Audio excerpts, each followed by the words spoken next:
Sega.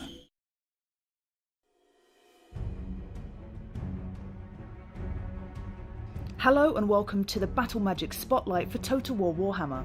In this video, we'll explain how the magic system works in Total War Warhammer and how you can use it to your advantage to best the many enemies you will encounter in the old world.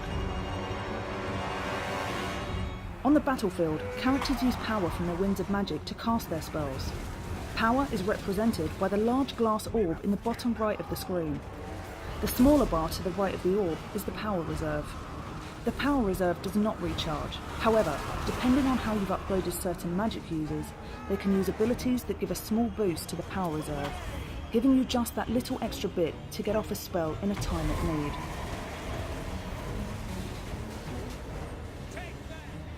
Magic on the battlefield has large tactical implications if used correctly. A light wizard, for example, can cast the Net of Amentok in an area to momentarily paralyse enemy movement. Then, the light wizard could cast Banishment, an 18-second vortex spell that can tear through those bogged down enemies, disrupting their formations and causing large magical damage to all in its path. This type of 1-2 combo is perfect for enemies coming through tight spaces such as broken down walls or streets. However, combining spells such as these doesn't come cheap, and spending the majority of your winds of magic in large lump sums is always risky, as spells such as vortexes are unpredictable and have the potential to backfire. Some spells can be used to completely catch your enemy off guard. Can't quite chase down that pistolier cavalry that keeps shooting you from a distance? With the lore of vampires, you could cast Raise Dead, reanimating a unit of zombies behind them. Now they won't know where to turn to avoid close quarters combat.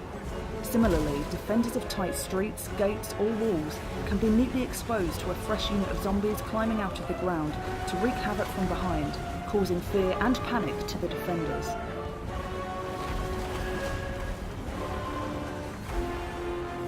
The Winds of Magic isn't all about who has the bigger spell, rather, it rewards those with the deepest knowledge of units on the battlefield. Each lore has a variety of hexes and buffs that can be cast on individual units or in large areas. If your particular army or unit is vulnerable to something, you can usually counter it with some sort of spell. Bork or Fix It from the lore of the Little War causes a minus 24% to speed and a minus 18% to charge bonus in a 30-meter radius. This is a perfect example of a charge defense spell. Best used when a cavalry charge is incoming. The enemy cavalry will count for nothing as they travel through the area of the hex and have a flavourless, exhausted impact when it's hit the front line. It's also imperative that you learn your lore through and through, as spell categories have their own variations in behaviour. Taking vortexes, for example, Chain Lightning is a strong damage-dealing spell. The Purple Sun of Xeris does less damage, but is more of a disruptor, pulling units out of formation and hurling them around the battlefield. Wind of Death is a straight line vortex that will ricochet off walls, giving it a large damage spread. These variations in behaviour can have a huge impact on the battlefield, so studying the lore you're using is key to victory.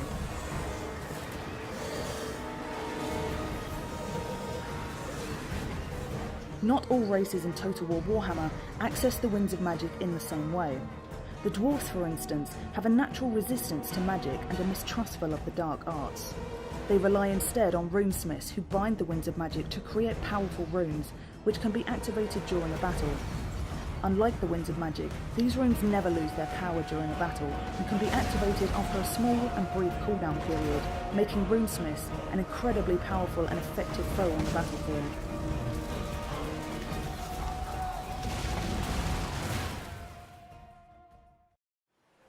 The Winds of Magic in a province change the availability of magic in any battle fought there. Strong winds hand an advantage in battle to any units that cast spells. The Winds of Magic always blow, but they can blow at different strengths in different places on the map, and the strength varies over time.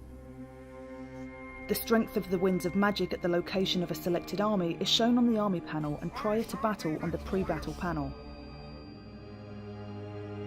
The strength of the Winds of Magic in any province may be increased or decreased by certain stance or heroic actions.